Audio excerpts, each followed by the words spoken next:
Start करें हम लोग। जैसे कल हम लोगों ने खत्म किया था रेडियस वेक्टर।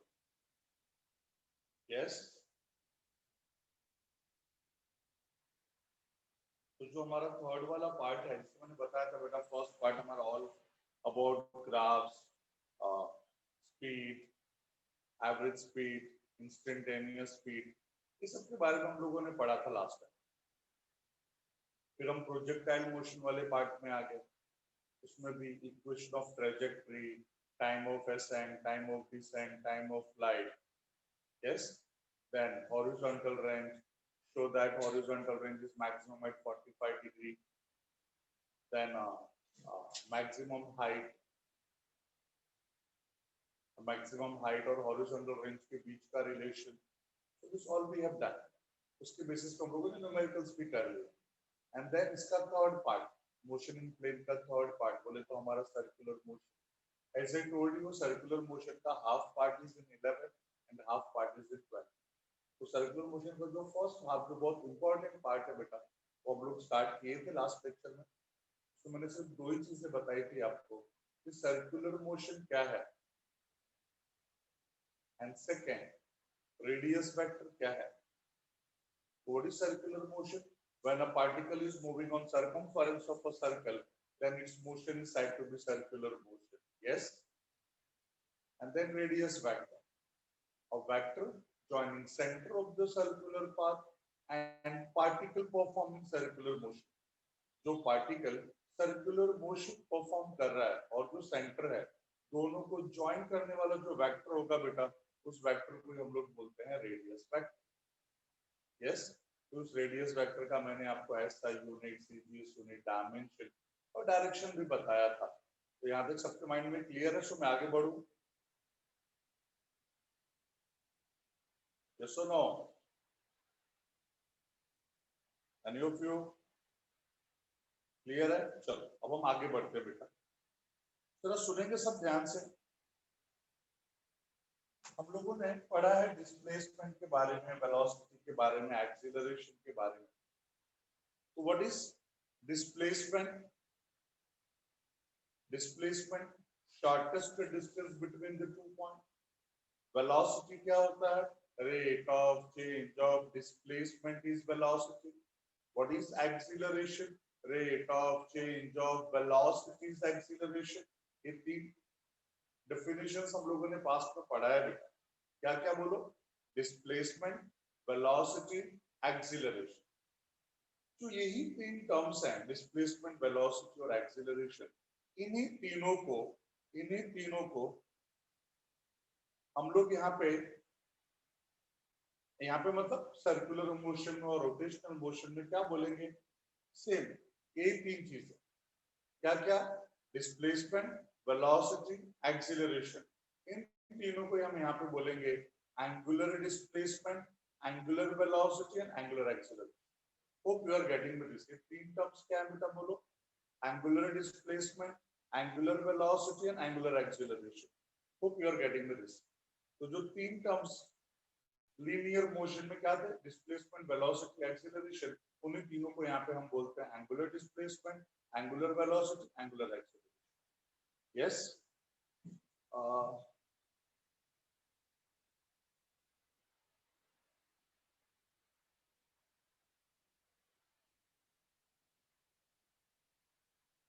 ठीक है।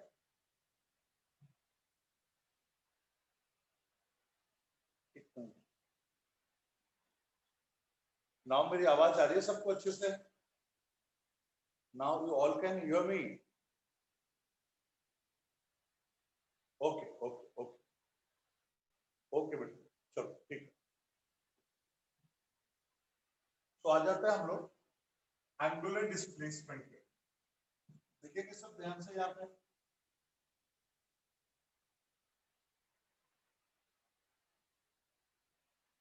एंगुलर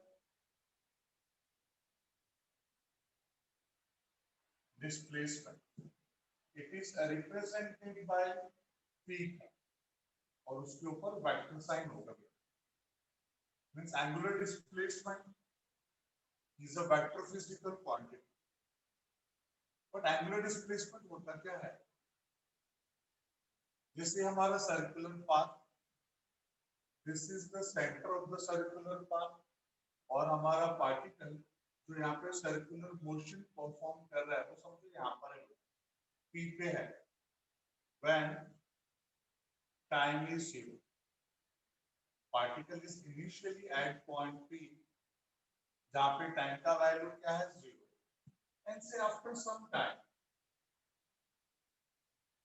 जो हमारा पार्टिकल वो यहाँ पर आ गया, पॉइंट क्यू पे आ गया, जहाँ पे टाइम इज डेल्टा टी, जहाँ पे कुछ टाइम आ गया बेटा, कुछ टाइम हो गया यहाँ पे, तो after some time particle reaches from P to Q, तो इस पार्टिकल को पी से क्यू तक जाने में इस रेडियस वेक्टर में, ये हमारा रेडियस वेक्टर या पोजीशन वेक्टर जो भी बोलो one of the same thing, इस रेडियस वेक्टर ने यहाँ पे एंगल डिस्क्राइब कर दिया बेटा, हमारा पार्टिकल इनिशियली कहाँ पे था, पी पे, उसका position vector was like this, and now हमारा पार्टिकल पी से क्यू पे आ गया, यस। तो इन दोनों के बीच में एंगल फॉर्म हो गया कि नहीं, एक एंगल फॉर्म हो गया कि नहीं, और इस एंगल को हम लोग बोलते हैं angular displacement. Hope you are getting this, समझा बेटा मैंने क्या बोला, एक पोजीशन वेक्टर जो है या रेडियस वेक्टर जो है वो यहाँ पे क्या एंगल फॉर्म करेगा, यहाँ पे कहाँ पे, सेंटर, उसी को हम लोग बोलते हैं angular displacement. So what is angular displacement? An angle described by position vector at the center of the circular path in given time. Given time में हमारा पार्टिकल P से Q तक मूव हो गया, P से Q तक move होने में हमारे रेडियस वेक्टर या पोजीशन वेक्टर ने इस सेंटर पे एक एंगल डिस्क्राइब कर दिया बेटा, कितना एंगल डिस्क्राइब कर दिया, उसी को हम लोग क्या बोलेंगे बेटा, बोलो angular displacement. Hope you are getting this. What is angular displacement? क्या angular displacement बेटा? क्या बोलो? An angle described by position vector at the center of the circular path in given time is called angular displacement. जैसे बेटा हमारे particle ने एक full revolution complete कर लिया, तो उसका एंगल कितना हो जाएगा 360 डिग्री, मतलब उसका एंगुलर डिस्प्लेसमेंट 360 है। समझो बेटा उसने एक और रिवोल्यूशन कंप्लीट कर दिया, तो अब 360 और 360 कितना हो गया 720, तो उसका एंगुलर डिस्प्लेसमेंट इज 720। तो उस एंगल से पता चलेगा वो कितनी बार रिवॉल्व हुआ है, वो कितनी बार रिवॉल्व हुआ है बेटा, यस मेरी बात समझ में आ रहा है। तो इस तरह से बेटा एंगल से हमको उसका डिस्प्लेसमेंट पता चलेगा। तो ये हो गया हमारा डेफिनेशन। क्या है डेफिनेशन बेटा बोलो, an angle, definition, an angle described by position vector at the center of the circular path in given time is called angular displacement। मैं लिख के दूंगा वेट, एंगुलर डिस्प्लेसमेंट हो गया, इसका मुझे भी यूनिट चाहिए, क्या होगा यूनिट, कौन बेटा क्या होगा यूनिट,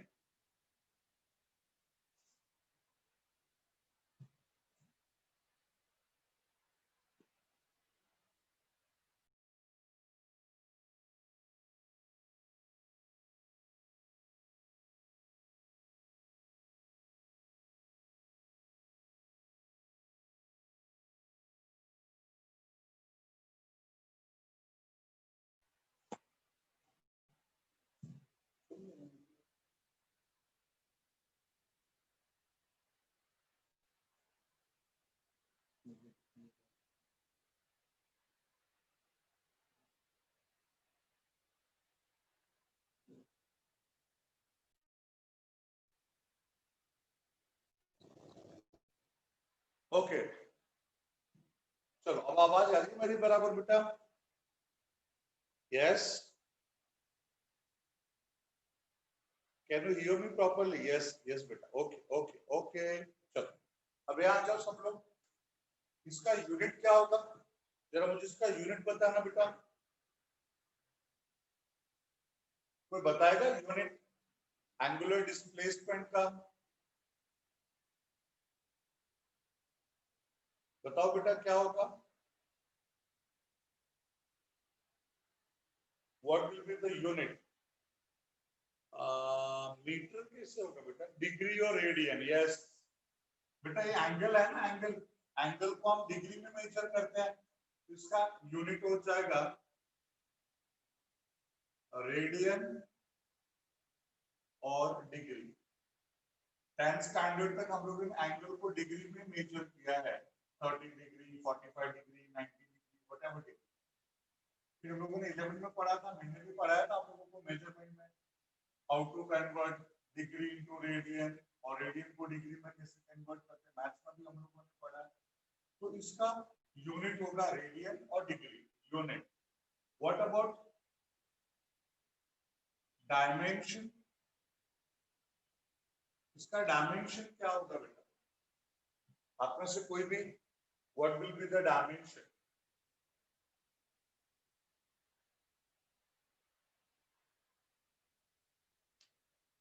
यस, कोई भी आंसर दे सकता मुझे?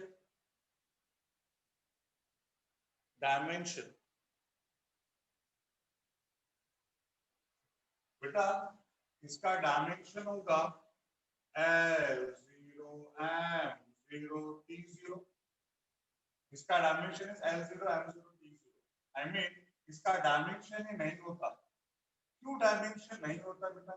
बिकॉज एक एंगल एक नंबर है ना, 10 डिग्री, 20 डिग्री, 30 डिग्री, कितना भी डिग्री नंबर है बेटा। और मैंने मेजरमेंट में क्लियरली लिख के दिया था आप लोगों को कि नंबर्स का डायमेंशन नहीं होता है, हेंस इसका कोई भी डायमेंशन नहीं होगा। तो यूनिट हो गया, डायमेंशन हो गया। What about direction? What about direction? इसका डायरेक्शन क्या होगा? Yes, what is direction of angular displacement?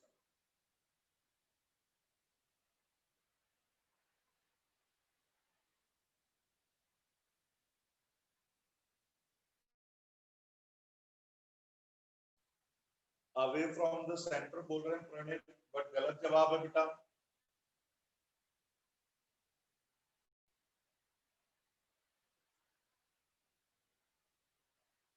Circular नहीं हो सकता ना बेटा। सर्कुलर बोले तो या तो ऐसे होगा या ऐसे होगा, उसको हम लोग बोलेंगे sense of motion. That is not angular displacement, वो सेंस ऑफ मोशन है। जो क्लॉकवाइज में घूम रहा हो, एंटी क्लॉकवाइज में घूम रहा है।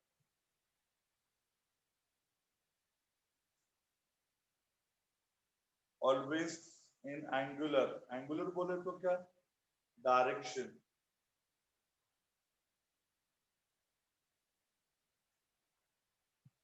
ठीक है, चलो मैं बोलता हूं डायरेक्शन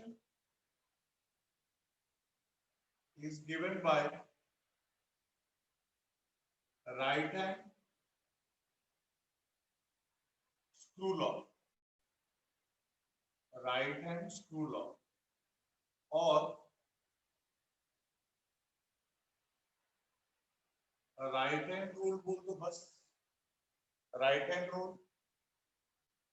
आप लोगों को राइट हैंड स्क्रू लॉ और राइट हैंड रूल का क्या मतलब है? मैं आपको बता दूं कि एंगुलर डिस्प्लेसमेंट का direction will be always perpendicular to the plane। Plane बोले तो क्या? अभी बोर्ड मेरे लिए प्लेन है बेटा, this board is plane for me. आपका जो नोटबुक है वो आपके लिए प्लेन है, आपका नोटबुक आपके लिए प्लेन है। Yes, your notebook is plane for you. आप उसके ऊपर एक ऐसा परपेंडिकुलर ड्रॉ करो या नीचे ऐसा परपेंडिकुलर ड्रॉ। तो जो हमारा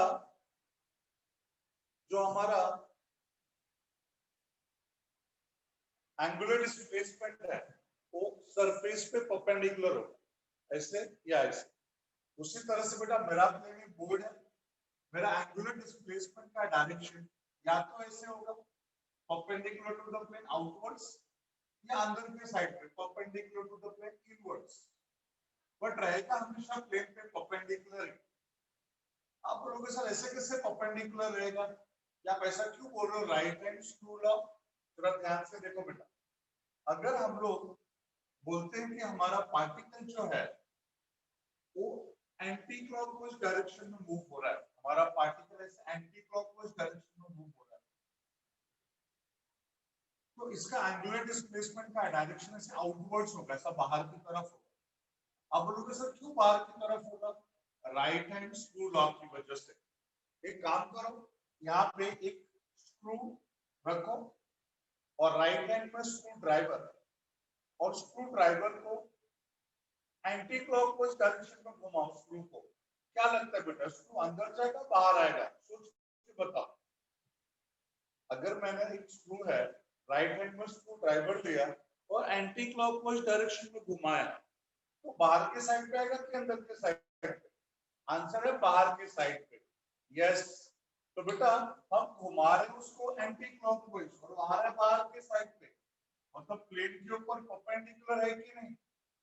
डू वन थिंग, स्क्रू को रखो और स्क्रू ड्राइवर को क्लॉकवाइज सेंस में घुमाओ बेटा, क्लॉकवाइज सेंस में। अब स्क्रू किधर जाएगा? अब हमारा स्क्रू किधर जाएगा? अंदर के साइड पे। Yes, inwards. तो आप मुझे बताओ बेटा, हमारा जो पार्टिकल है जो इस सर्कुलर पाथ पे मूव हो रहा है, वो तो सिर्फ दो ही सेंस में मूव हो सकता है, या तो एंटी क्लॉकवाइज घूमेगा लाइक दिस, या फिर सब क्लॉकवाइज घूमेगा। एंटी क्लॉकवाइज घूमेगा आउटवर्ड्स, क्लॉकवाइज घूमेगा इनवर्ड्स। यस और नो? मतलब यही हो गया ना राइट हैंड स्क्रू लॉ, या राइट हैंड रूल किसको बोलते हैं? Right hand rule. बेटा ये हमारा राइट हैंड पाम है, right hand palm. Keep your right hand palm like this, ये हमारा पाम आउटस्ट्रेच्ड होना चाहिए लाइक दिस। और अब इस राइट हैंड पाम को आप कहां पे प्लेस करोगे? सर्कुलर पाथ पे। समझो हमारा पार्टिकल मूव हो रहा है एंटी क्लॉकवाइज सेंस में ऐसे, तो आपको पाम को प्लेस करना है लाइक दिस। आपको राइट हैंड पाम को सर्कुलर पाथ पे कुछ इस तरह से प्लेस करना है। ये जो हमारे फिंगर्स हैं, fingers must show sense of motion. तो जो हमारा थंब है वो एंगुलर डिस्प्लेसमेंट का डायरेक्शन देगा। तो अगर हमारा पार्टिकल मूव हो रहा है एंटी क्लॉकवाइज डायरेक्शन में, तो keep your palm like this, where is the thumb? Outwards. वो हमारा होगा एंगुलर डिस्प्लेसमेंट का डायरेक्शन। समझो हमारा पार्टिकल से क्लॉकवाइज सेंस में मूव हो रहा है, मान लो क्लॉकवाइज सेंस में मूव हो रहा है। अब राइट हैंड पाम को ऐसे प्लेस करोगे बेटा, वेयर इज द थंब? इन। इसके लिए हम इसको क्या बोलते हैं? राइट हैंड रूल बोलते हैं या राइट हैंड स्क्रू लॉ बोलते हैं। दोनों का मतलब एक ही है। ये मेरी बात सबको समझ में आई है क्या? यस बेटा, मेरा आवाज सबको समझ में आया? पक्का? ओके, अब मैं इसका कुछ एग्जांपल्स भी बताता हूं आप लोगों को, जरा एग्जांपल समझना बेटा। आपके सर पे, सुनो जरा ध्यान से सुनना। आपके सर पे जो फैन घूम रहा है, सीलिंग फैन, वो कौन से सेंस में घूम रहा है बेटा? क्लॉकवाइज और एंटी क्लॉकवाइज? ध्यान से देख के आंसर दो।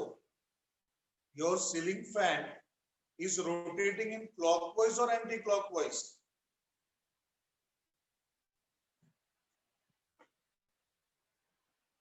ये जितने क्लॉकवाइज बोल रहे हैं ना, सब गलत बोल रहे हैं। वो फैन को आप स्विच ऑफ करो, उसको स्लो करो एंड देन चेक करो वो क्लॉकवाइज घूम रहा है कि एंटी क्लॉकवाइज। मेरे कहने पे मत जाओ, खुद चेक करो बेटा, खुद चेक करो, स्लो करो और देखो वो घड़ी के डायरेक्शन में मूव हो रहा है कि घड़ी के ऑपोजिट डायरेक्शन में मूव हो रहा है। Yes, anti clockwise. अब आप ऐसा करो बेटा, आप अपना उधर एक स्क्रू ड्राइवर लो, मान लो ऐसा रूफ की तरफ स्क्रू ड्राइवर लो, और आप उसको ऐसा एंटी क्लॉकवाइज घुमाओगे तो स्क्रू किधर आएगा? नीचे आएगा या ऊपर जाएगा? आपके रूफ में कोई स्क्रू है और स्क्रू ड्राइवर के हेल्प से नीचे की तरफ घुमाओगे, आई मीन एंटी क्लॉकवाइज घुमाओगे, तो वो स्क्रू नीचे की तरफ आएगा या ऊपर की तरफ जाएगा? यस, वेरी करेक्ट आंसर, नीचे की तरफ आएगा स्क्रू। बेटा सुनो ध्यान से, हमारा स्क्रू नीचे की तरफ आ रहा है, यही रीजन है बेटा कि आप लोग फैन के नीचे बैठे हो या खड़े हो तो हवा नीचे की तरफ आ रही है। क्यों? क्योंकि फैन एंटी क्लॉकवाइज घूम रहा है। अगर वही फैन क्लॉकवाइज घूमने लगेगा तो आप फैन के नीचे ही खड़े रहोगे और आपको हवा ही नहीं आएगा। क्यों हवा नहीं आएगा बेटा बोलो? क्योंकि हवा तो ऊपर जाएगा ना बेटा, अगर हमारा फैन क्लॉकवाइज घूमेगा तो।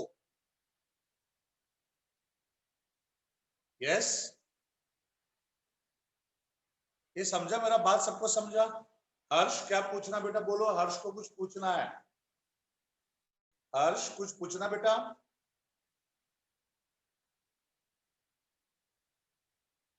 Okay okay okay okay. अच्छा, इसका एक दूसरा एग्जांपल बताओ, कोई दूसरा एग्जांपल?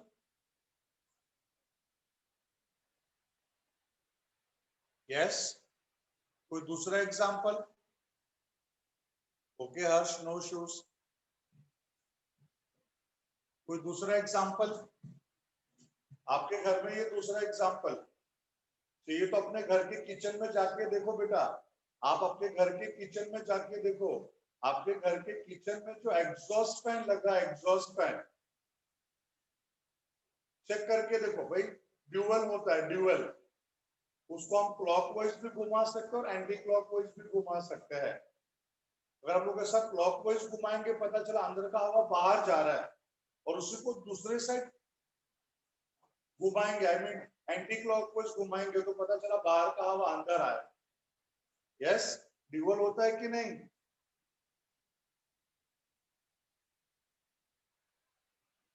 समझा मेरा बात? सबको समझा बेटा? मान लो हम लोग खाना पका रहे हैं, अंदर की सारी गर्म हवाएं बाहर फेंकनी है बेटा, तो हम लोग उसको डिपेंडिंग हमारा एग्जॉस्ट फैन किधर है उस हिसाब से बेटा हम उसको ना क्लॉकवाइज और एंटी क्लॉकवाइज घुमाएंगे, तो अंदर की हवा बाहर चले जाए। और एट द सेम टाइम मान लो हम लोग किचन में काम कर रहे हैं, थोड़ा गर्मी लग रहा है, हमको बाहर की ठंडी हवा घर में चाहिए, तो हम लोग उसको उसके ऑपोजिट डायरेक्शन में घुमा देंगे, क्योंकि ड्यूअल स्विच होता है। ड्यूअल, इधर प्रेस करेंगे तो क्लॉकवाइज और दूसरे साइड प्रेस करेंगे तो एंटी क्लॉकवाइज। यस, तो इस तरह से बेटा हमारा एंगुलर डिस्प्लेसमेंट का जो डायरेक्शन होगा, it is always perpendicular to the plane. इस प्लेन पे हमेशा कैसा रहेगा? परपेंडिकुलर। अब वो आउटवर्ड्स होगा और इनवर्ड्स होगा, वो हमें उसका सेंस ऑफ मोशन बताएगा। जैसे अगर एंटी क्लॉकवाइज घूम रहा है आउटवर्ड्स, क्लॉकवाइज घूम रहा है इनवर्ड्स। तो मेरा डेफिनेशन, यूनिट, डायमेंशन, डायरेक्शन, यहाँ तक किसी को कुछ डाउट है क्या? Anyone is having any doubt to this? Okay, thank you. तो एक काम करो बेटा, पहले लिख लो एंगुलर डिस्प्लेसमेंट, लिखो, मैं डेफिनेशन बोलता हूँ। हेडिंग डालो एंगुलर डिस्प्लेसमेंट, हेडिंग डालो एंगुलर डिस्प्लेसमेंट।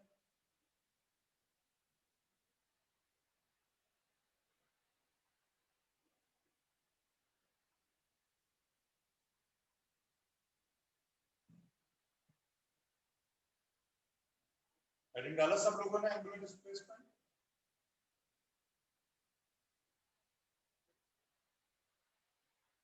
चलो लिखो, N angle described bye, N angle described bye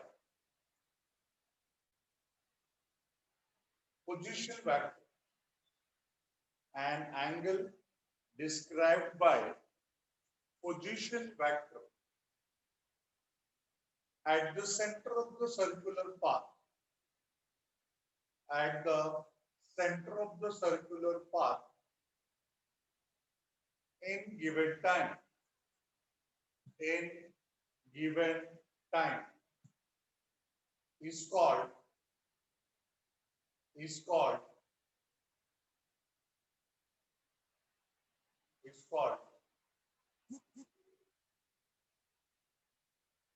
angular displacement.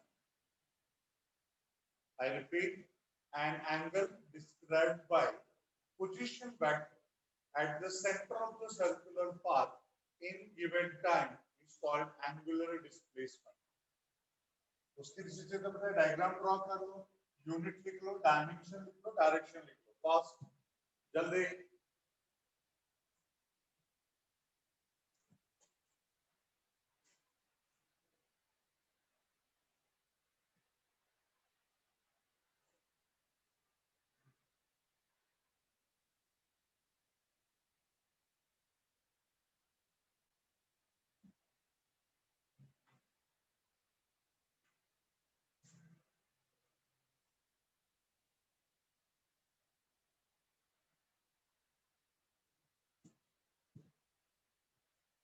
Done over बेटा। चलो अब यहाँ पे एक बहुत इंपॉर्टेंट स्टेटमेंट मुझे लिख के देना है, जरा ध्यान से देखो सब लोग।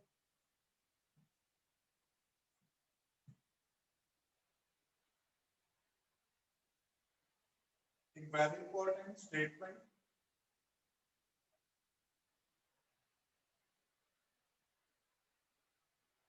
स्टेटमेंट क्या स्टेटमेंट देखो,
यस जरा सब पढ़ो बेटा, मैंने क्या लिख के दिया है, सब लोग पढ़ेंगे please. Statement is finite angular displacement is a scalar physical quantity while infinitesimal angular displacement is a vector physical quantity. Finite is a scalar physical quantity और infinitesimal is a vector physical quantity. इसमें किसी को कुछ doubt है क्या?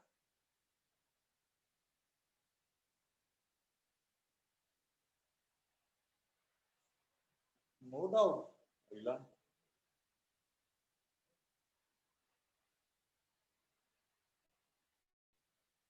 इसमें किसी को कुछ डाउट नहीं?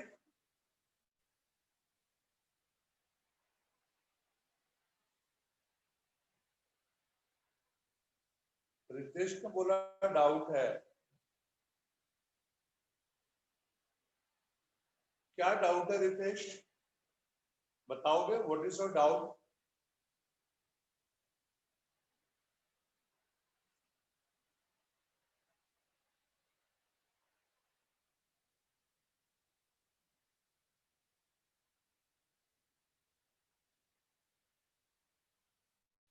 अच्छा सबसे पहले मुझे एक बात बताना कि आपको पता है इनफाइनाइटेसिमल का मतलब क्या होता है?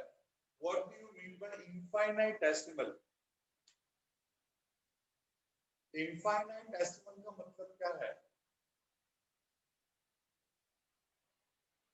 What do you mean by infinitesimal? बेटा इनफाइनाइटेसिमल का मतलब होता है very very very very very very very small. कितना स्मॉल बेटा? याद करो लिमिट का एग्जांपल दिया था मैंने। कभी भी हम लिमिट अप्लाई करते हैं उसका मतलब क्या हो जाता है? वो वैल्यू बहुत छोटा है। कितना छोटा? जीरो के बाद जो सबसे छोटा पॉसिबल है उतना छोटा है। तो इनफाइनाइटेसिमल का वही मतलब होता है, इनफाइनाइटेसिमल का मतलब वही होता है बहुत बहुत बहुत छोटा वैल्यू। कितना छोटा वैल्यू?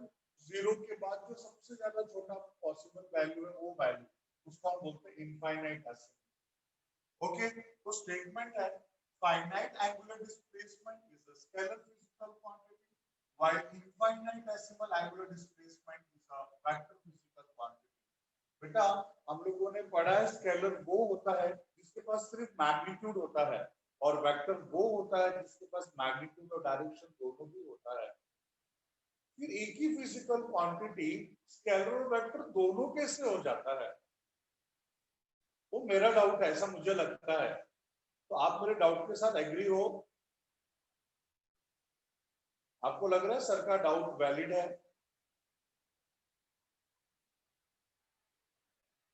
यस? भाई अब एक ही फिजिकल क्वांटिटी स्केलर वेक्टर दोनों कैसे हो सकता है?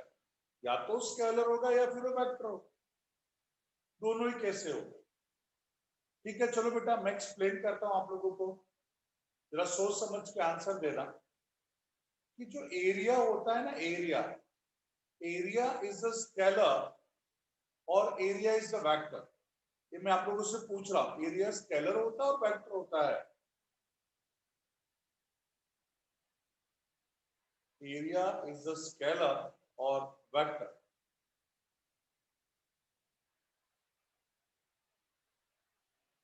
स्केलर है, रितेश बोल रहे हैं वेक्टर है।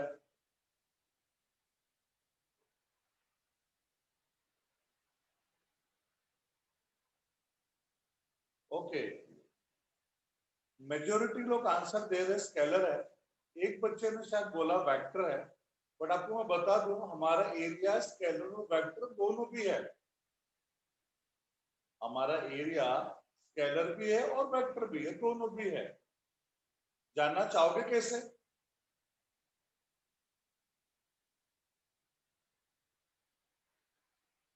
ओके, देखो मैं एक्सप्लेन कर रहा हूं, ध्यान से देखो बेटा। मुझे आप में से कोई भी, ये देखो यहाँ पे मैंने पॉइंट दिया है, यहाँ पे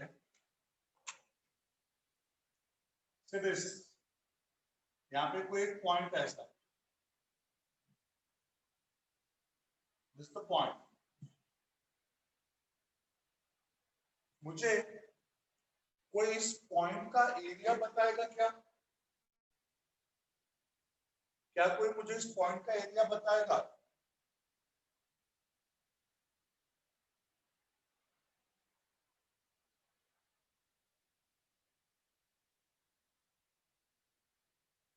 एरिया ही नहीं है। ओके बेटा, ऐसा नहीं है, इसका भी एरिया हम फाइंड आउट कर सकते हैं।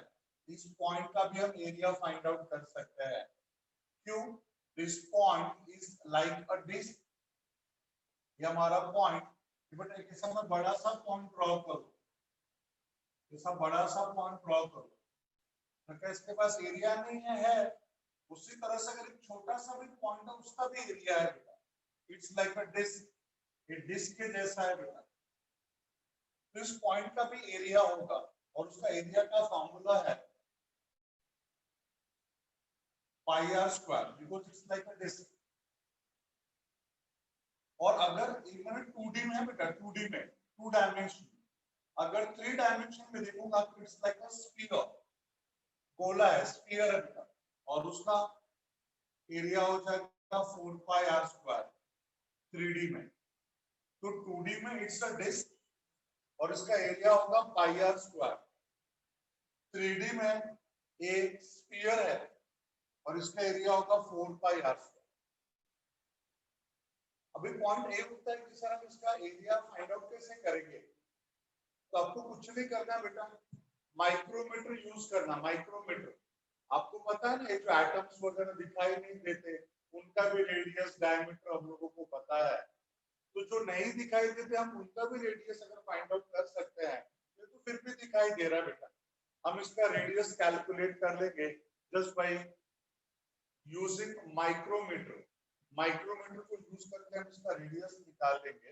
Once I got radius, pi r square से एरिया आ जाएगा 2D में, एंड 4 पाई आर स्क्वायर से इसका एरिया आ जाएगा 3D। इसमें किसी कुछ डाउट है क्या? Anyone is having any doubt up to this? Yes?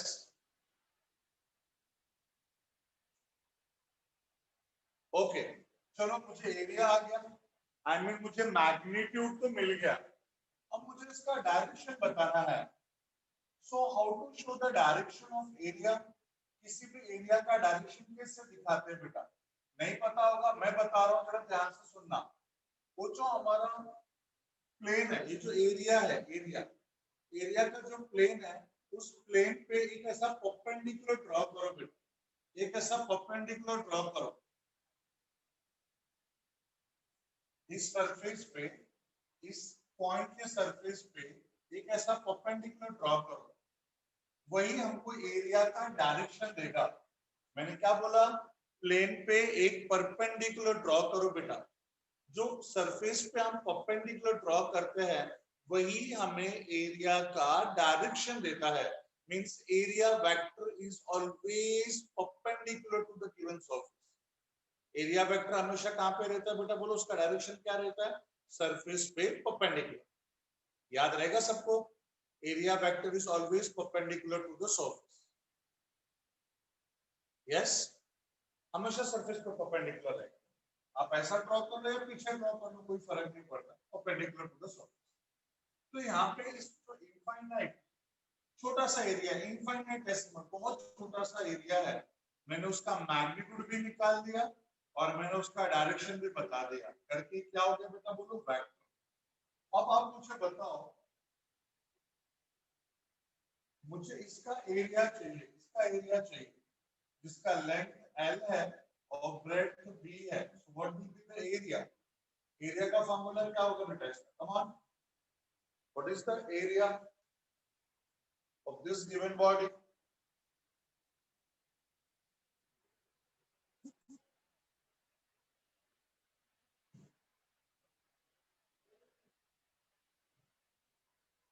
अरे एरिया क्या होगा, L into B।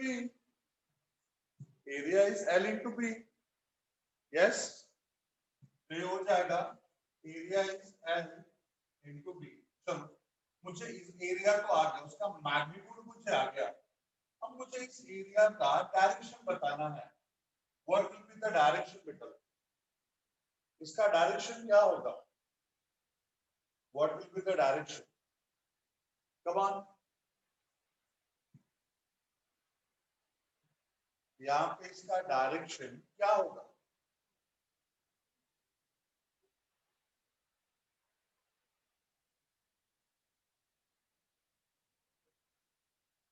अरे बोलो, अरे अभी अभी तो मैंने बताया ना, प्लेन पे परपेंडिकुलर ड्रॉ करने का। Yes, perpendicular to the surface. तो इसका ये जो सरफेस है, इस सरफेस पे मुझे क्या ड्रॉ करना पड़ेगा, परपेंडिकुलर। मैं परपेंडिकुलर ड्रॉ करना चाहता हूँ बेटा। अब आपसे मैं जानना चाहता हूँ कि मैं परपेंडिकुलर कहाँ पे ड्रॉ करूँ? यहाँ पे ड्रॉ करूँ ऐसे, या इस कोने पे, या इस कॉर्नर पे, या इस कॉर्नर पे, या मिडल पे? मैं कहाँ पे परपेंडिकुलर ड्रॉ करूँ? Come on, at which point I can draw the perpendicular? Yes, मैं परपेंडिकुलर कहां ड्रॉ करूं बच्चे लोग? सेंटर पे, मिडल पे। चलो ठीक है, मैं आपकी बात सुन लेता हूं, बट कुछ बच्चों को तो मान लो आप में से कोई 5 स्टूडेंट्स हैं, लिसन, मेरी बात सुनना जरा ध्यान से। आप में से कोई भी 5 स्टूडेंट्स हैं, एक स्टूडेंट ने मेरे को बोला कि सर आप यहाँ पे परपेंडिकुलर ड्रॉ करो, दूसरे ने बोला कि यहाँ पे परपेंडिकुलर ड्रॉ करो, तीसरे ने यहाँ पे, चौथे ने यहाँ पे, और पांचवे ने यहाँ पे सेंटर पे बोला। अगर मैं सेंटर वाले की बात सुनता हूं, अगर मैं सेंटर वाले की बात सुनता हूं, तो इन बाकी के 4 बच्चों को बुरा नहीं लगेगा? सर आपने उसकी बात क्यों सुनी, हमारी बात क्यों नहीं सुनी? हमने भी तो सही बोला था ना, डायरेक्शन तो वही होता है, प्लेन के ऊपर परपेंडिकुलर। तो सर हमने भी तो प्लेन के ऊपर परपेंडिकुलर ड्रॉ किया, तो आपने हमारी बात क्यों नहीं सुनी, सेंटर वाले की बात क्यों सुनी? उसको आंसर है आपका? कहीं भी कर सकते हैं, सर साक्षी बोल रही है सर कहीं पर भी कर सकते हैं। देखिए बेटा, हमको तो कोई इधर एक ही जगह पे डायरेक्शन दिखाना है ना, तो कौन से पॉइंट का डायरेक्शन दिखाए साक्षी? हाँ साक्षी, मुझे तो किसी एक ही पॉइंट का डायरेक्शन दिखाना है, तो कौन से पॉइंट का डायरेक्शन दिखाए?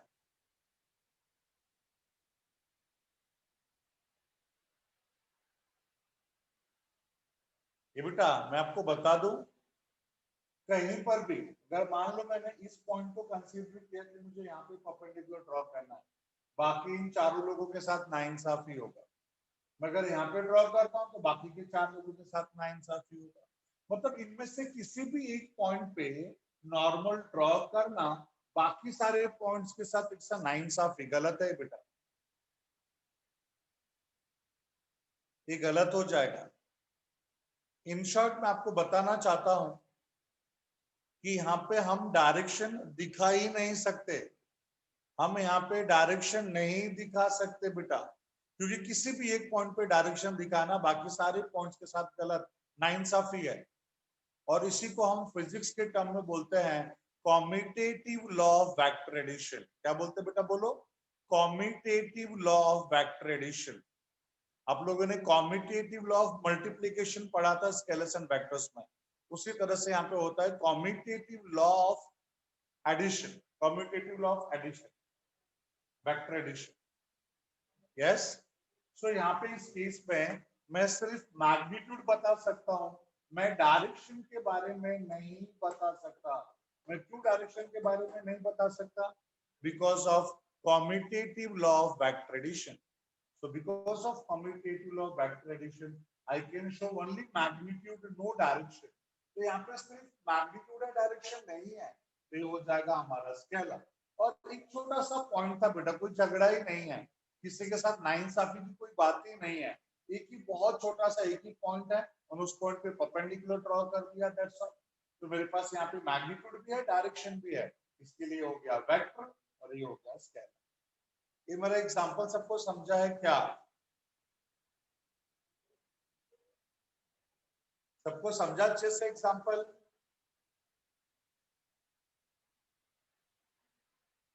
यस। अब देखो बेटा यहाँ पे ध्यान से, ठीक उसी तरह से, ठीक उसी तरह से यहाँ पे अगर मैं बात करूं तो मान लो हमारा पार्टिकल इस पॉइंट से जस्ट उसके बाद वाले पॉइंट तक मूव हुआ है बेटा,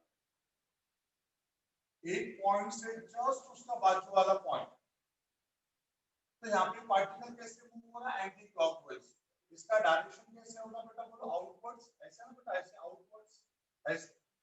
तो मेरे पास यहाँ पे मैग्नीट्यूड भी है, माना मैग्नीट्यूड बहुत छोटा है, नो इश्यूज, बट इसका डायरेक्शन भी हमारे पास है, तो मेरे पास मैग्नीट्यूड भी है, मेरे पास डायरेक्शन भी है, करके infinite decimal angular displacement is a vector.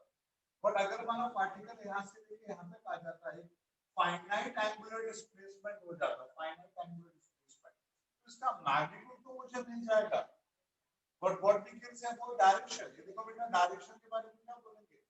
बहुत सारे पॉइंट्स आ गए यहाँ पे, बहुत सारे पॉइंट्स आ गए यहाँ पे, अब मैं किसी भी एक पॉइंट पर अगर डायरेक्शन दिखाता हूँ किसी भी एक पॉइंट पे, तो बाकी सारे पॉइंट्स के साथ नाइंसाफी होगा, गलत होगा, बोले तो commutative law of vector addition.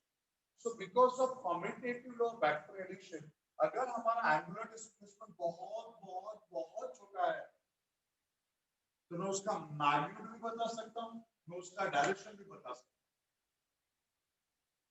But अगर हमारा एंगुलर डिस्प्लेसमेंट इज फाइनाइट, तो मैं वहां पे सिर्फ मैग्नीट्यूड ही बता सकता हूँ, डायरेक्शन नहीं बता सकता। इसके लिए जो फाइनाइट एंगुलर डिस्प्लेसमेंट है, it is a scalar physical quantity, और जो इनफाइनाइट डेसिमल वाला है, ये हो जाएगा इनफाइनाइट डेसिमल, मतलब वो हो जाएगा वेक्टर फिजिकल क्वांटिटी। यस, मेरा पॉइंट सबको समझा बेटा? यस और नो? अब स्टेटमेंट का मतलब समझा है क्या? ठीक है, छाप लो बेटा, इसको भी लिख लो और एग्जांपल भी लिख लेना साइड पे जल्दी।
लिख लिया सब लोगों ने?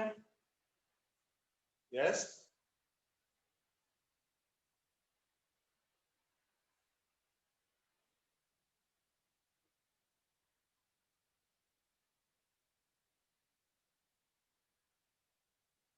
देखो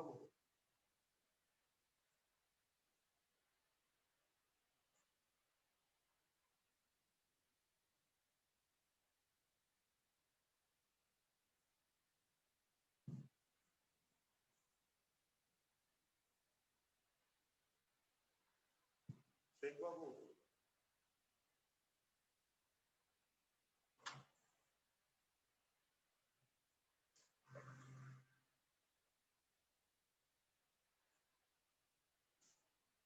देखो, सुनो,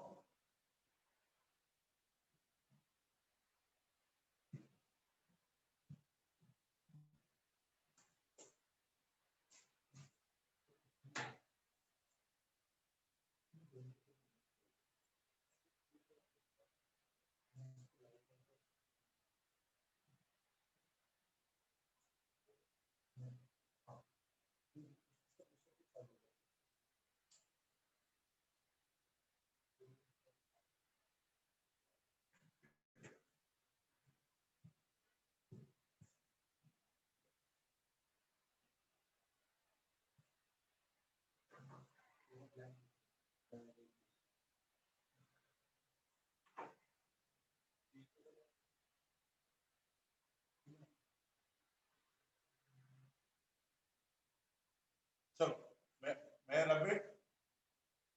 रब करे बेटा इसे।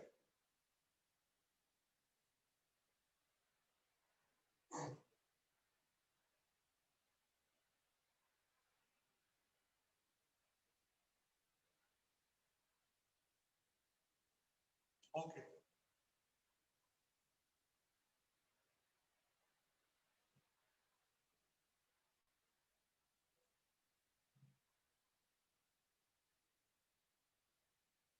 सो अभी हम लोगों ने पढ़ा एंगुलर डिस्प्लेसमेंट क्या है, उसका यूनिट क्या है, डायमेंशन क्या है, डायरेक्शन क्या है, और एक स्पेशल स्टेटमेंट जो मैंने लिख के दिया कि finite angular displacement is the scalar and infinite decimal is the vector. वैसा क्यों है उसका मैंने एग्जांपल भी दे दिया आप लोगों को। तो यहाँ तक सबके माइंड में क्लियर है?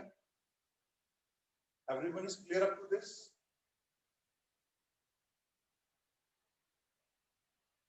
यस, चलो अब आगे बढ़ते बेटा। दो डेफिनेशन ऑफ, ठीक है, जैसे मैंने बताया था angular displacement, angular velocity, angular acceleration. तो एंगुलर डिस्प्लेसमेंट तो मैंने बता दिया। अगला वाला है एंगुलर वेलोसिटी, ओमेगा। इसको ओमेगा से रिप्रेजेंट करते हैं बेटा, omega. Don't say W, W मत बोलना बेटा, omega. And next one is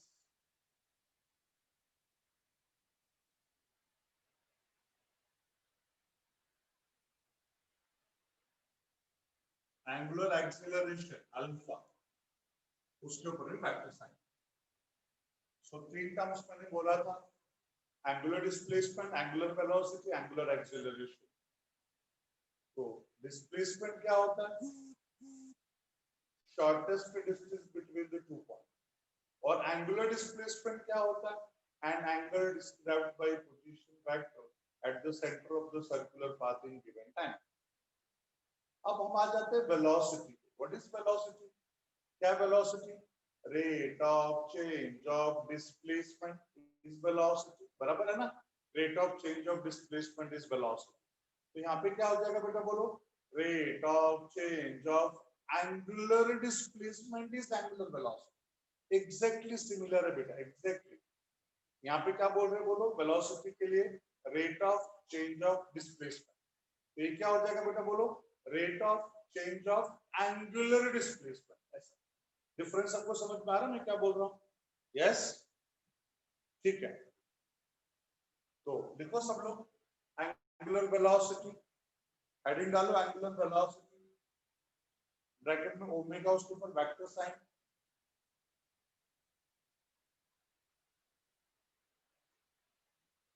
and write down rate of change of angular displacement.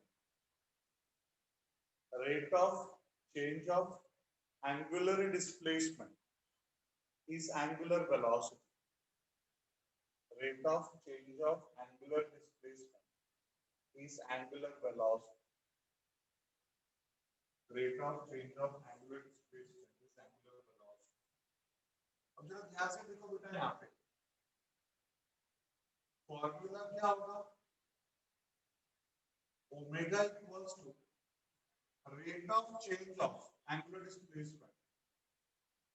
So delta theta by delta t. Delta theta क्या बेटा बोलो? Angular displacement. Change in angular displacement. Delta का मतलब change होता है, मैंने पहले भी बताया. Delta मतलब change. So delta theta by delta t.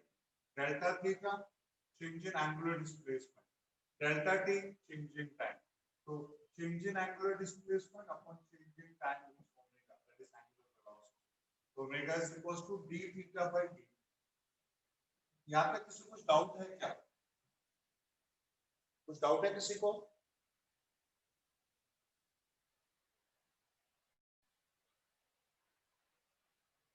Yes, okay. देखो बेटा, मुझे यहाँ पे ओमेगा को वेक्टर लिखना है, वेक्टर.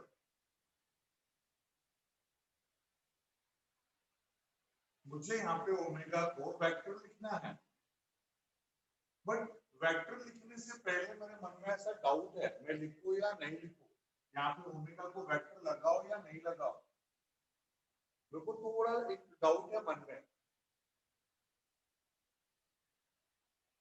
जानना नहीं चाहोगे ऐसा डाउट क्यों है? जानना नहीं चाहोगे ऐसा डाउट मेरे मन में क्यों है?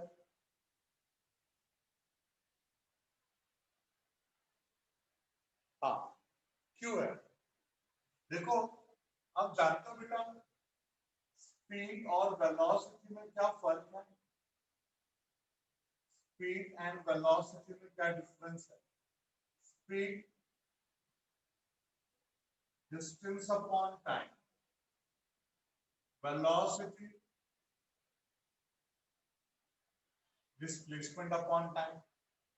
Speed distance upon time, velocity displacement upon time. तो बेटा जो डिस्टेंस है वो स्केलर है, इसके लिए जो स्पीड है वो भी स्केलर है. डिस्प्लेसमेंट इज अ वेक्टर, इसके लिए वेलोसिटी भी क्या है बेटा? वेक्टर. Sure about it? सबको कंफर्म है? जो मैंने लिख के दिया सबको क्लियर है ना माइंड में? यस और no?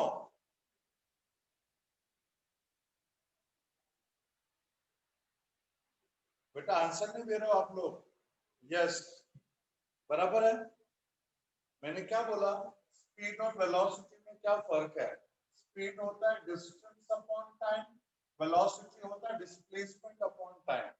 Distance is a scalar करके स्पीड हमारा स्केलर है, डिस्प्लेसमेंट इज अ वेक्टर करके वेलोसिटी हमारा वेक्टर है. And that is what is the difference between. बराबर है कि नहीं? तो ये स्केलर इसके लिए स्केलर, ये वेक्टर इसके लिए वेक्टर. अब यही दुविधा मेरे मन में है बेटा, ये जो एंगुलर डिस्प्लेसमेंट है, अगर ये स्केलर होगा तो ये स्केलर हो जाएगा, ये वेक्टर होगा ये वेक्टर हो जाएगा. और आपको पता है बेटा, ये एंगुलर डिस्प्लेसमेंट स्केलर भी हो सकता है और वेक्टर भी हो सकता है. अगर स्केलर हुआ तो मैं इसको वेक्टर नहीं लिख सकता ना बेटा.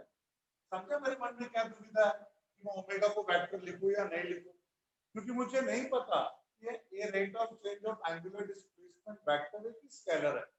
अगर ये वेक्टर होगा तो ही मैं इसको वेक्टर लिख सकता हूं ना. अगर स्केलर है तो फिर मुझे स्केलर लिखना पड़ेगा, तो मैं वेक्टर साइन लगा ही नहीं सकता. समझा मेरा डाउट? सबको समझा बेटा क्या है? यस, अभी समझा ना मेरा डाउट? तो बताओ क्या करे बेटा? मुझे उसको वेक्टर लिखना है तो मैं क्या करूं यहाँ पे? What I can do it? What I suppose to do?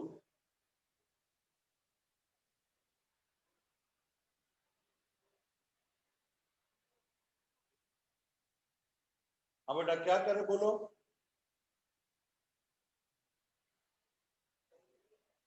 मैं इसको वेक्टर साइन कैसे लिखूं, यहाँ पे ओमेगा को मैं वेक्टर साइन कैसे लिखूं?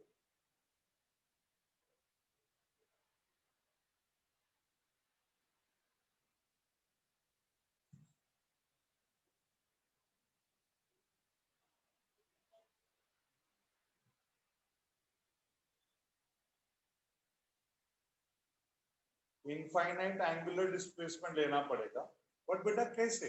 हमारे डेफिनेशन क्या बोले बोलो, rate of change of angular displacement, rate of change of angular displacement. अब वो मेरा चेंज बड़ा भी हो सकता है और वो मेरा चेंज बहुत छोटा भी हो सकता है। अगर वो एंगुलर डिस्प्लेसमेंट का चेंज बहुत छोटा होगा तो वो वेक्टर होगा, बट अगर वो चेंज बड़ा होगा तो स्केलर हो जाएगा। यस, तो अगर मुझे यहाँ पे वेक्टर साइन लिखना है तो ये बहुत छोटा होना चाहिए, this rate of change of angular displacement should be very small. वो तो बहुत स्मॉल कब होगा, वही मेरा क्वेश्चन है, वही मेरा डाउट है कि भाई ये बहुत छोटा कब होगा, क्या हम लोग करें, कैसे सामने वाले को समझ में आएगा कि बहुत छोटा है?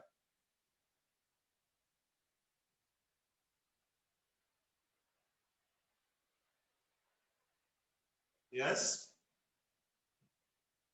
या देखो प्रणीत ने एकदम सही आंसर दिया बेटा, ये मैंने सिखाया था आप लोगों को, याद होगा तो, लिमिट इंस्टेंटेनियस वेलोसिटी पढ़ाते समय मैंने आपको लिमिट के बारे में बताया था बेटा।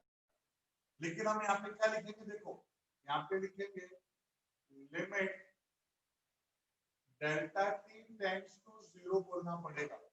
आप बोलोगे सर आप delta t tends to zero क्यों बोल रहे हो, लिमिट टाइम के ऊपर क्यों अप्लाई कर रहे हो, ये लिमिट थीटा के ऊपर क्यों अप्लाई नहीं कर रहे हो? क्योंकि बेटा ये जो थीटा है ये डिपेंड करता है टाइम पे। कैसे? मान लो बेटा यहाँ से आपको महाबलेश्वर जाना है, आपको यहाँ से महाबलेश्वर जाना है, से 6 आवर्स लगता है जाने के लिए यहाँ से महाबलेश्वर। आप लोग बस क्लास के नीचे एसी वोल्वो बस में बैठ गए हो, जैसे बस स्टार्ट होके 1 सेकंड हुआ रहेगा तो आप कहाँ रहोगे बेटा, उधर ही रहोगे। 1 सेकंड में कितना डिस्टेंस ट्रेवल करोगे, कुछ भी नहीं, उधर का उधर ही रहोगे। 5 मिनट होगा तो चेक नाके तक पहुंचे रहोगे, 1 घंटा होगा तो थाना तक पहुंचे रहोगे, 2 घंटा होगा तो पनवेल तक पहुंचे रहोगे। यस, 3 घंटा होगा तो कहीं बीच में रहोगे, और 5-6 घंटे होगा तो आप पता चला महाबलेश्वर में पहुंच। Hope you are getting with this, मेरी बात सबको समझ में आ रही है बेटा मैं क्या बोल रहा हूँ? मतलब जैसे जैसे हमारा टाइम बढ़ रहा है हमारा डिस्प्लेसमेंट बढ़ेगा, तो हमारा टाइम कम होगा तो डिस्प्लेसमेंट भी कम होगा, टाइम ज्यादा होगा तो डिस्प्लेसमेंट भी ज्यादा होगा। तो वही मैं यहाँ पे बताना चाहता हूँ कि this angular displacement is very small when time is very small, और टाइम बहुत छोटा कब होगा, जब मैं टाइम के ऊपर लिमिट अप्लाई कर दूंगा। तो limit delta t tends to zero का मतलब हो गया हमारा टाइम बहुत बहुत बहुत बहुत बहुत स्मॉल है।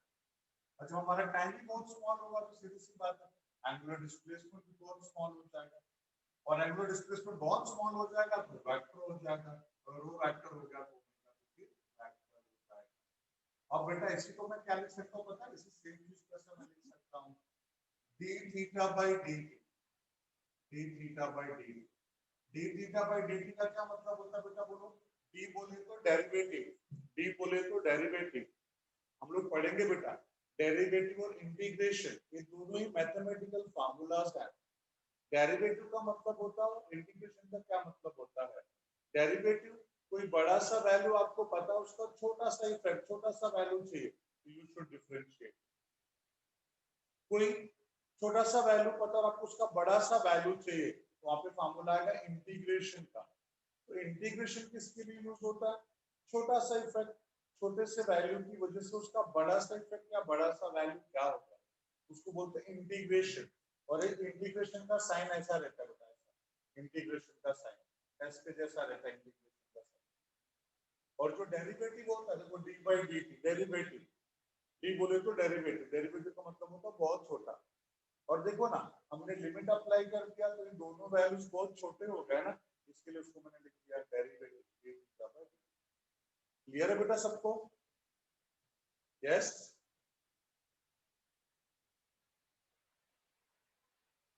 ओके, तो ये हो गया हमारा angular velocity omega limit delta k tends to 0 d theta by dt that is to d theta by dt लिखते हैं। बेटा एक पॉइंट सबको समझा ना, लिमिट मैंने क्यों अप्लाई किया, लिमिट अप्लाई करने के पीछे का रीजन समझा ना बेटा, क्योंकि लिमिट अप्लाई करके मैंने टाइम को बहुत स्मॉल कर दिया, टाइम बहुत स्मॉल तो एंगुलर डिस्प्लेसमेंट वेरी स्मॉल, और ये बहुत स्मॉल इसके लिए ये वेक्टर हो गया, और ये वेक्टर हो गया इसके लिए भी वेक्टर। दूसरे रिवर्स में जाएंगे तो मुझे ओमेगा वेक्टर चाहिए, उसके लिए एंगुलर डिस्प्लेसमेंट का वेक्टर होना जरूरी है। तो वो वेक्टर कब होगा, जब वो बहुत स्मॉल होगा। वो बहुत स्मॉल कब होगा, जब टाइम बहुत स्मॉल होगा, और टाइम बहुत स्मॉल कब होगा, जब हम टाइम के ऊपर लिमिट अप्लाई करेंगे। ये हो गया बेटा हमारा एंगुलर वेलोसिटी का डेफिनेशन भी हो गया, फार्मूला भी हो गया। What will be the unit, इसका यूनिट क्या होगा, डिग्री और रेडियन, और इसका सेकंड, ये हो जाएगा रेडियन पर सेकंड और डिग्री पर सेकंड यूनिट। डायमेंशन क्या होगा बेटा, dimension is L0 M0 t power -1, क्योंकि इसका तो कोई डायमेंशन नहीं होगा, टाइम है तो t पावर 1 ऊपर जाएगा तो -1, यूनिट हो गया, डायमेंशन हो गया। व्हाट अबाउट डायरेक्शन बच्चों लोग, डायरेक्शन वही रहेगा, राइट हैंड स्क्रू लॉ और राइट हैंड रूल, ठीक है। छाप लो बेटा इसको भी, ये लिख लो, यूनिट डायमेंशन डायरेक्शन लिख लो बेटा जल्दी से, कम ऑन।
तो डन हो गया बेटा, ओके। नाउ से this angular acceleration, angular acceleration is alpha, देखो सब लोग एंगुलर एक्सीलरेशन अल्फा,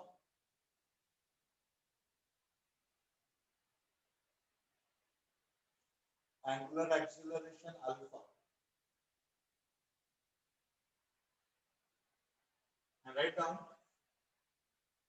जैसे हमारा नॉर्मल एक्सीलरेशन क्या होता है बेटा बोलो, rate of change of velocity is acceleration, तो यहाँ पे क्या होगा बेटा बोलो, rate of change of angular velocity is angular acceleration, so write down rate of change of angular velocity, rate of change of angular velocity is angular acceleration.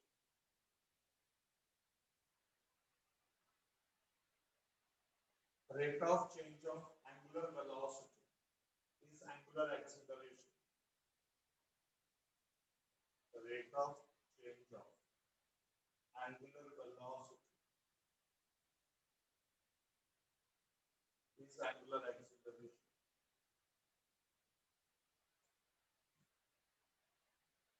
तो बेटा क्या हो जाएगा यहाँ पे बोलो, अल्फा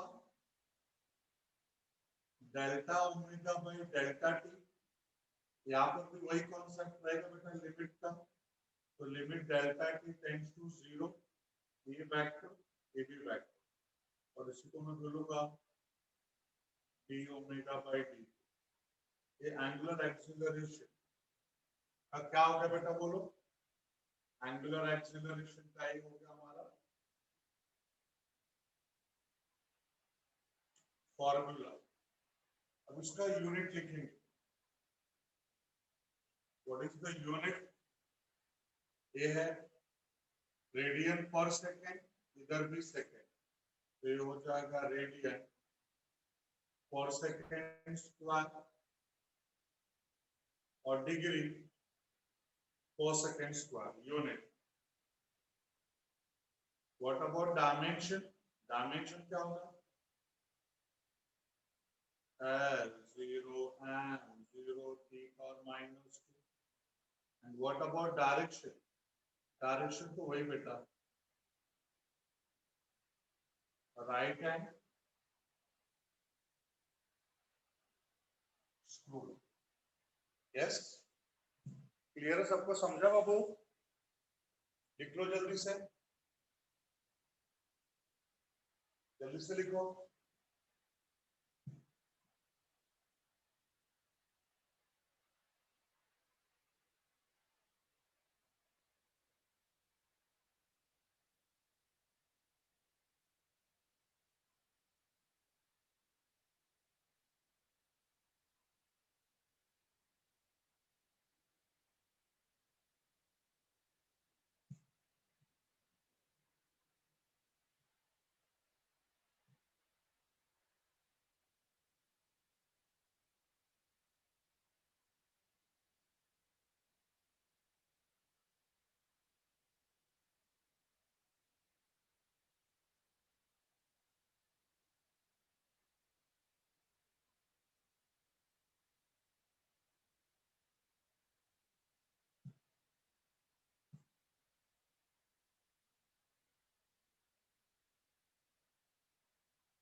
चलो डन,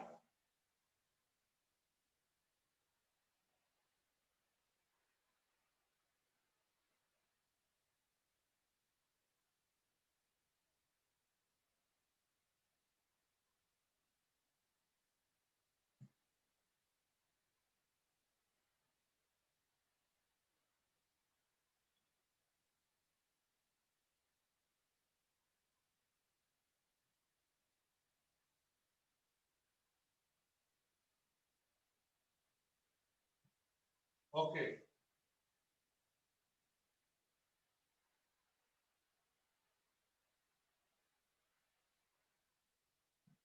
सो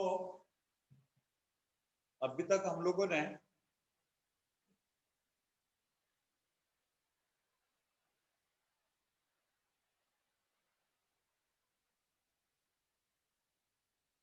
हम लोगों ने पढ़ा एंगुलर डिस्प्लेसमेंट, आई मीन सबसे पहले सर्कुलर मोशन क्या है, फिर रेडियस वेक्टर क्या है, फिर angular displacement, angular velocity, angular acceleration. जैसे किसी ने पूछा सर यूनिट कैसे लिखते हैं, जैसे अल्फा का भी था D omega by D T, omega का क्या था, डी थीटा बाई डी, तो थीटा का यूनिट होता है रेडियन, टाइम का होता है सेकेंड, तो ये हो जाएगा रेडियन पर सेकेंड। ओमेगा का है रेडियन पर सेकेंड अपॉन सेकेंड, ये हो जाएगा रेडियन पर सेकेंड स्क्वायर, सेकेंड नीचे आएगा ना, second square. Hope you are getting to this. Yes, okay. ये जो हम लोगों ने पढ़ लिए इतने सारे डेफिनेशंस, इसके बाद हम डायरेक्शंस के बारे में बात करेंगे। हेडिंग डालेंगे डायरेक्शन। किसका डायरेक्शन भाई? Angular displacement, angular velocity, angular acceleration, इन तीनों का डायरेक्शन हमको चाहिए भाई। इन तीनों का डायरेक्शन हमें चाहिए, angular displacement, angular velocity, angular acceleration. So C,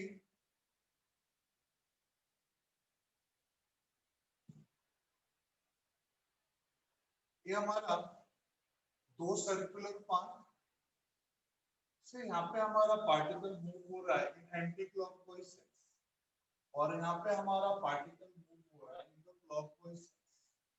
So your particle is moving in anti-clockwise direction. Particle is moving in clockwise direction. तो यहाँ पे मुझे angular displacement, angular velocity और angular acceleration तीनों का डायरेक्शन चाहिए बेटा। कैसा आएगा तीनों का डायरेक्शन यहाँ पे? How to find angular displacement, angular velocity और angular acceleration? तीनों का डायरेक्शन क्या होगा? इनका डायरेक्शन कैसा होगा बेटा बोलो? According to right hand screw law, screw को यहाँ पे रखो और एंटी क्लॉकवाइज में घुमाओ, किधर आएगा? बाहर के साइड पे, ऐसे ऐसे रहेगा। हम ऐसे हवा में तो लाइन मार नहीं सकते बेटा, लाइन ड्रॉ कर सकता हूँ क्या एयर में? नहीं कर सकता ना, उसका डायरेक्शन में कैसे दिखाऊंगा? देखो, I will show the direction, ऐसा अपवर्ड डायरेक्शन, ऐसा ऊपर के साइड, ऊपर के साइड। तो ये डायरेक्शन हो गया एंगुलर डिस्प्लेसमेंट, एंगुलर वेलोसिटी और एंगुलर एक्सेलरेशन, तीनों का एक ही डायरेक्शन है। इस सरफेस पे परपेंडिकुलर एक्टिंग आउटवर्ड्स। अब मैं एयर में लाइन ड्रॉ नहीं कर सकता, इसको ऐसे ड्रॉ किया है। और यहाँ पे इन तीनों का डायरेक्शन क्या हो जाएगा बेटा बोलो? क्लॉकवाइज है ना, इनवर्ड्स, इनवर्ड्स पे। अब इनवर्ड्स मैं बोर्ड के अंदर तो लाइन ड्रॉ नहीं कर सकता, what I can draw is ऐसा नीचे के साइड में बेटा, नीचे ये हो जाएगा थीटा ओमेगा, इन तीनों का डायरेक्शन। यस,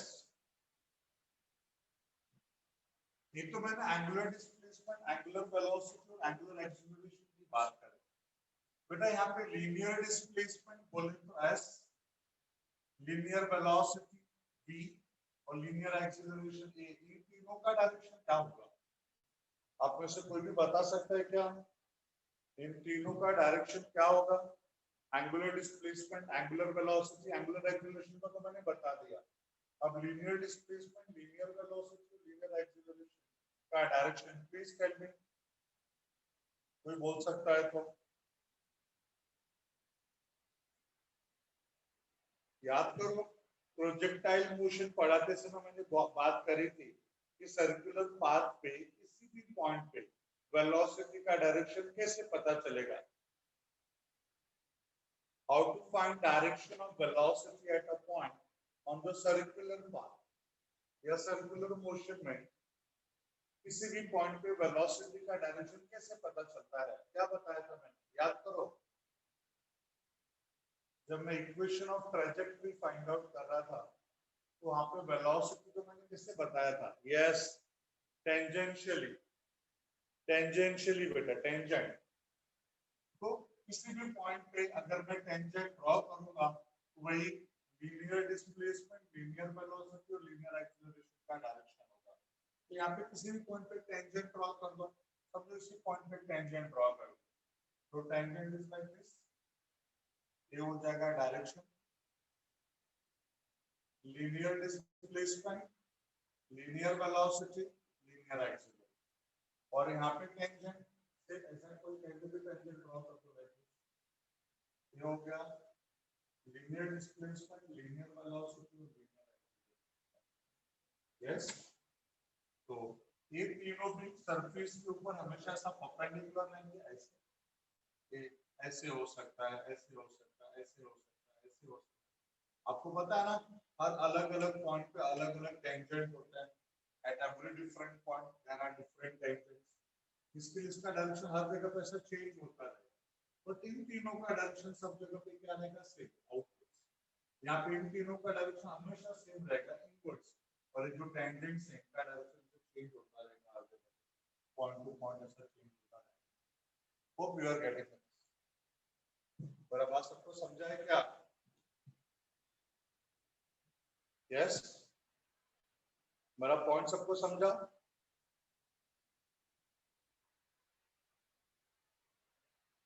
हाँ, क्या नहीं समझा? हस्फिया बताओ, क्या नहीं समझा बेटा? हेलो,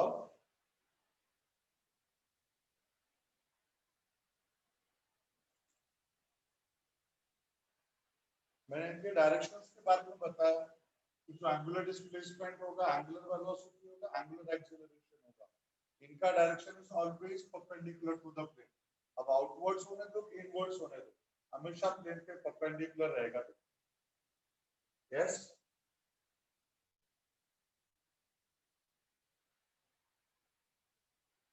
और जो लीनियर डिस्प्लेसमेंट, लीनियर वेलोसिटी और लीनियर एक्सेलरेशन है, इनका direction is always along the tangent. Done?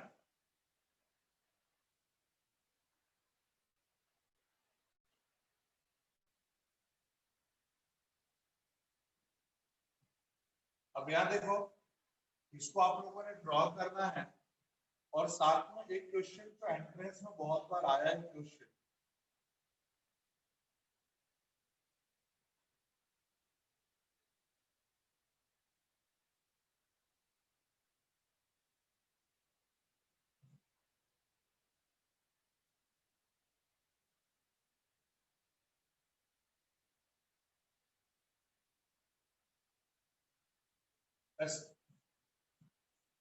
सी यहाँ पे हमारा particle is performing circular motion in anti clockwise direction, और यहाँ पर भी हमारा पार्टिकल एंटी क्लॉकवाइज डायरेक्शन में मूव हो रहा है।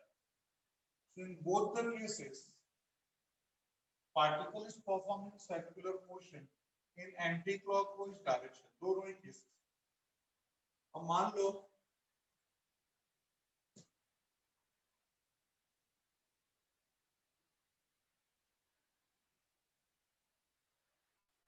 According to right hand screw law, यहाँ पे ओमेगा और अल्फा दोनों का डायरेक्शन सेम ही रहेगा, और यहाँ पे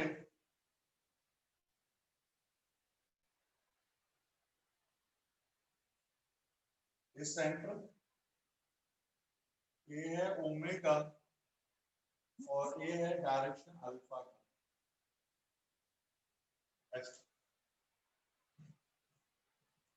तो इसमें कुछ डाउट है क्या इन दोनों में?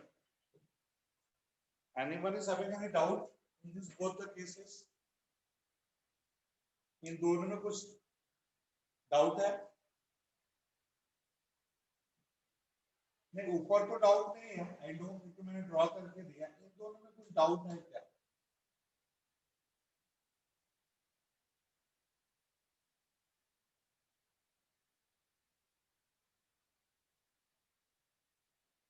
यहाँ पे हमारा particle is performing circular motion in anti clockwise direction, यहाँ पर भी एंटी क्लॉकवाइज डायरेक्शन ही है, बट यहाँ पे इन दोनों का डायरेक्शन सेम है, और यहाँ पे इन दोनों का डायरेक्शन अपोजिट है।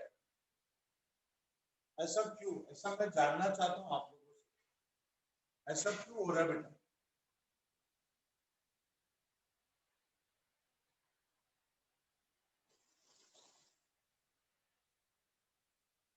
Yes, why it happens so? यहाँ पर भी हमारा पार्टिकल सर्कुलर मोशन कर रहा है एंटी क्लॉकवाइज डायरेक्शन में, यहाँ पर भी सर्कुलर मोशन कर रहा है एंटी क्लॉकवाइज डायरेक्शन में, बट यहाँ पे ओमेगा और अल्फा दोनों का डायरेक्शन सेम है और यहाँ पे दोनों का डायरेक्शन अपोजिट है. Why? This is my question. Why it happens?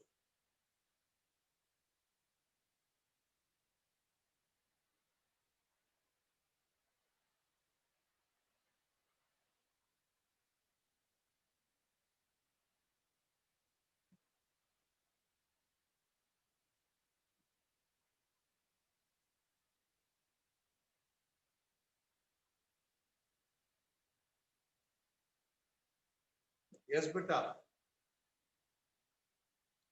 अगर आपको ऐसा लगता है थीटा नहीं है तो थीटा तो दोनों में ही नहीं है ना बेटा, फिर भी इन दोनों का डायरेक्शन सेम और इनका डायरेक्शन अपोजिट, ऐसा क्यों?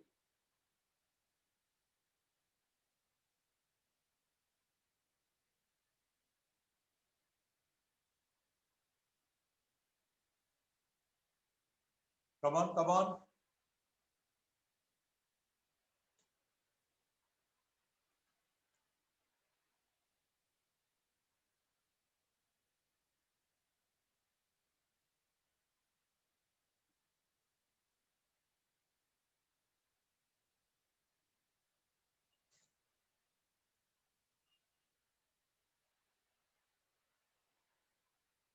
ओके, तो कोई आंसर नहीं दे रहा है.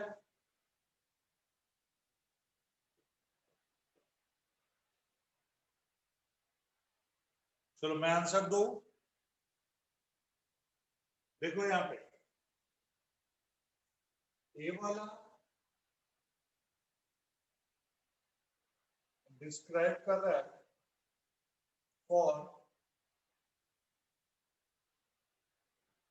Accelerated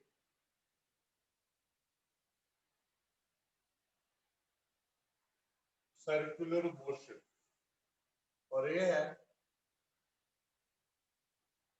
for retarded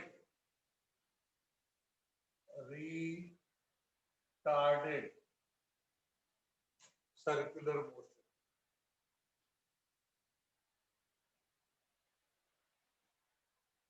So accelerated circular motion and retarded circular motion. अभी भी नहीं समझा तो ना बोलो बेटा, मैं फिर से एक्सप्लेन करूंगा. I don't mind.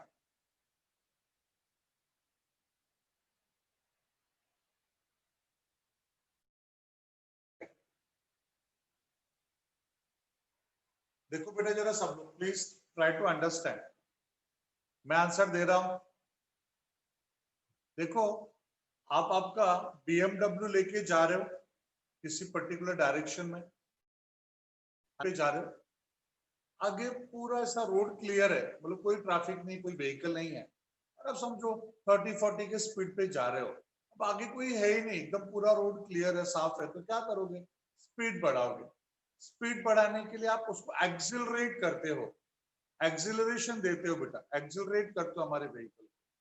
अब पॉइंट ऐसा है, हमारा व्हीकल आगे आगे जा रहा है, हमने एक्सिलरेशन दिया तो हमारे व्हीकल पे एक और फोर्स, एक और एक्सिलरेशन एक्ट होने लगता है in the direction of motion. जिधर कोई जा रहा है उसी डायरेक्शन में अगर उसको पीछे से पुश करेगा तो डेफिनेटली उसका स्पीड बढ़ जाएगा कि नहीं. तो हमारा व्हीकल एक पर्टिकुलर स्पीड से जा रहा था और उसी डायरेक्शन में एक्सिलरेशन दे दिया, एक्सिलरेट कर दिया हम लोगों ने, तो दोनों का डायरेक्शन सेम एक्ट होता है और उसका स्पीड बढ़ता जाता है. तो यहाँ पे जो एंगुलर वेलोसिटी है, एंगुलर डिस्प्लेसमेंट है, या हम लोग बोल सकते हैं जो एक्सिलरेशन है, तीनों का डायरेक्शन सेम है. बट मान लो तुम ऑलरेडी 100 के स्पीड पे जा रहे हो और सामने कोई दिख गया, तो आप क्या करते हो? ब्रेक मारते हो. अब जैसे ही ब्रेक मारोगे ना बेटा, आपका व्हीकल जा रहा है आगे, ब्रेक मारते ही आपके व्हीकल के अपोजिट डायरेक्शन में एक फोर्स एक्ट होना चालू हो जाता है बेटा, ब्रेक वाला फोर्स, जिसकी वजह से बेटा आपका मोशन अपोज होता है और आपका स्पीड धीरे धीरे धीरे धीरे कम होता है. तो बेटा जब हम लोग ब्रेक मारते हैं तो वेलोसिटी मतलब मोशन का डायरेक्शन और जो फोर्स अप्लाई किया ब्रेक मार के, दोनों का डायरेक्शन इससे अपोजिट हो जाता है बेटा, अपोजिट हो जाता है. तभी तो हमारा व्हीकल का स्पीड धीरे धीरे धीरे धीरे कम हो जाता है। नहीं तो कम होता क्या, नहीं कम होता। तो वही चीज मैंने यहाँ पे दिखाई है बेटा कि जब रिटार्डेड मोशन है, जब रिटार्डेड मोशन है तो ओमेगा और अल्फा दोनों का डायरेक्शन अपोजिट है, और जब एक्सिलरेटेड मोशन है तो दोनों का डायरेक्शन सेम। अभी सबको समझा है क्या? अभी सबको समझा? Okay, thank you. चलो अब इनको ऐसा ड्रॉ कर लो बेटा सबको, फास्ट राइट।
डन बेटा? यस, बिकॉज इसके बेसिस पे मुझे अगला डेफिनेशन लिख के देना है। तो ये हो गया क्या? Okay,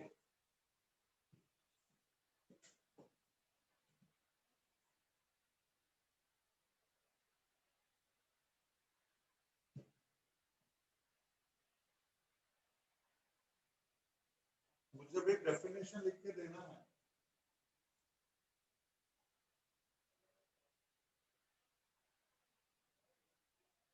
uniform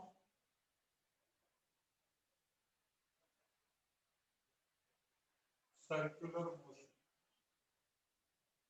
and definition is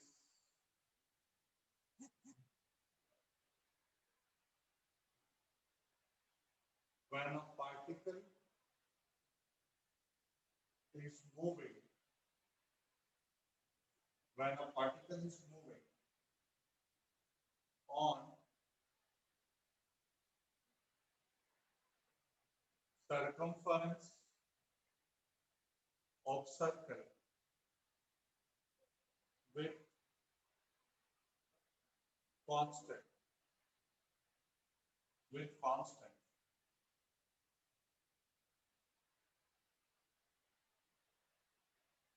linear speed or constant angular speed or constant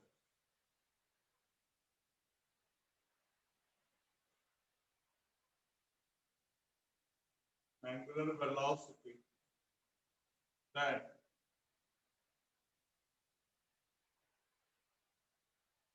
motion of the particle is said to be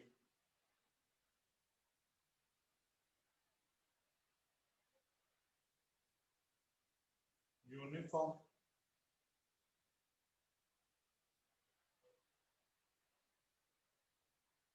circular motion। पढ़ो बेटा जरा सब लोग।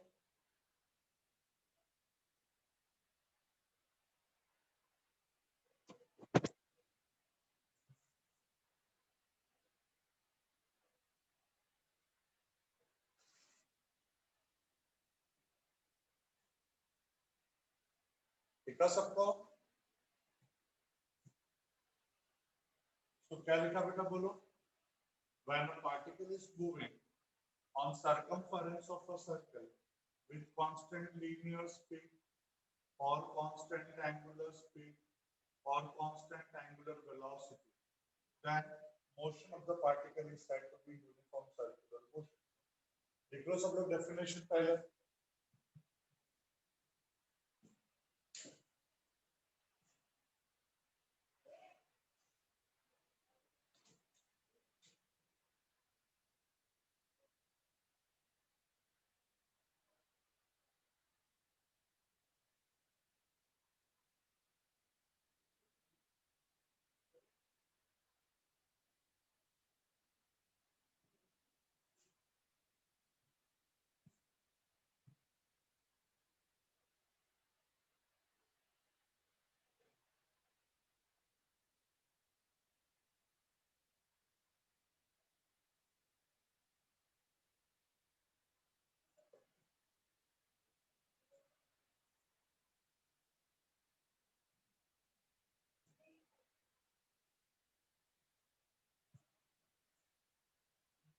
डन.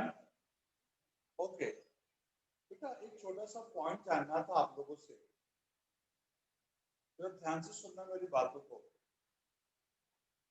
मैंने यहाँ पे लिखा है कांस्टेंट लीनियर स्पीड, मैंने कांस्टेंट एंगुलर स्पीड भी लिखा और मैंने कांस्टेंट एंगुलर वेलोसिटी भी लिखा. बट मैंने क्या नहीं लिखा पता है? मैंने कांस्टेंट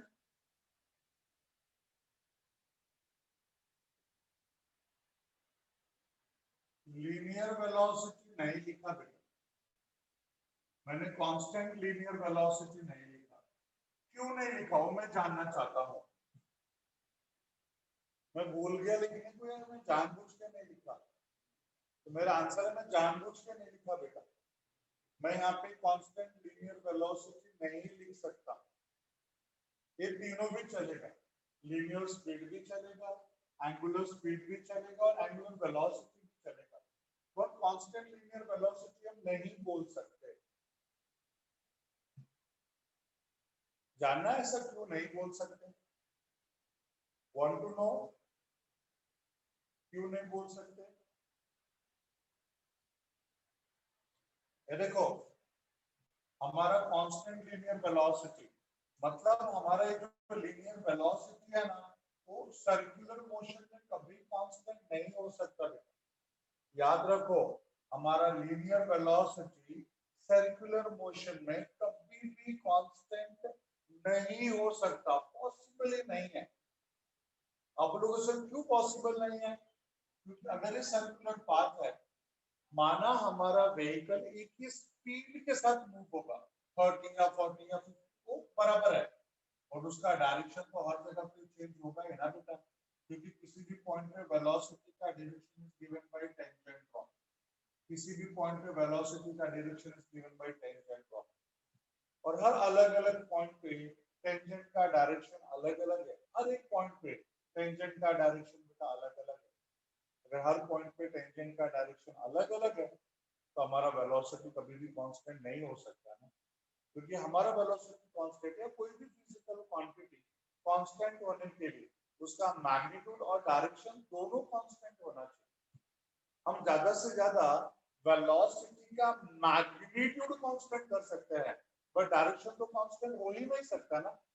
क्योंकि उसका डायरेक्शन हर एक पॉइंट पे चेंज होगा. वेलोसिटी का डायरेक्शन हर एक पॉइंट पे चेंज होगा. इसके लिए हम यहाँ पे सिर्फ लीनियर स्पीड बोलेंगे बिकॉज उसको सिर्फ मैग्नीट्यूड से लेना देना है. और किसी भी सर्कुलर पाथ में किसी भी व्हीकल का मैग्नीट्यूड हम कांस्टेंट कर सकते हैं. हम एंगुलर स्पीड भी बोल सकते हैं क्योंकि बेटा स्पीड है तो डायरेक्शन का कोई लेना देना नहीं है और हम मैग्नीट्यूड को कांस्टेंट कर सकते हैं. हम एंगुलर वेलोसिटी भी बोल सकते हैं. क्यों एंगुलर वेलोसिटी बोल सकते हैं? क्योंकि हमारा पार्टिकल किधर भी मूव हो रहे तो कहीं पर भी होने दो, अगर वो एंटी क्लॉकवाइज मूव हो रहा है उसका डायरेक्शन कांस्टेंट है आउटवर्ड्स. अगर वो क्लॉकवाइज मूव हो रहा है उसका डायरेक्शन फिक्स्ड है इनवर्ड्स. वो चेंज नहीं होगा. इसके लिए हम एंगुलर वेलोसिटी भी बोल सकते हैं, बट लीनियर वेलोसिटी नहीं बोल सकते। मेरा बात सबको समझा है क्या? यस, मेरा बात सबको समझा बेटा? मैंने क्या बोला?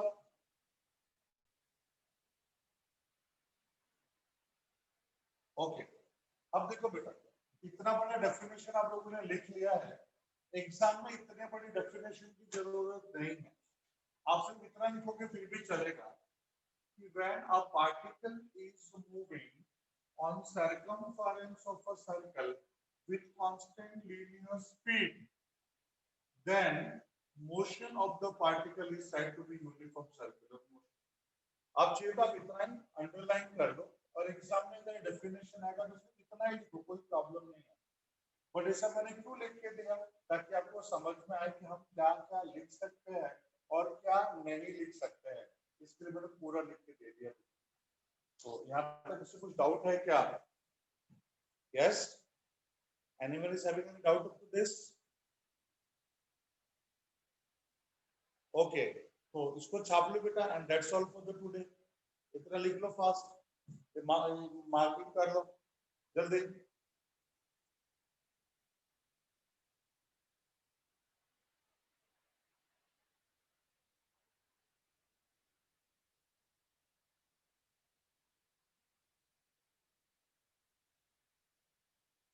डन?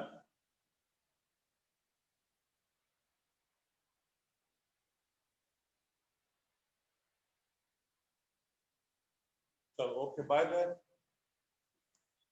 सी यू देन बेटा, next time we'll continue the same topic. Okay, चलो बाय।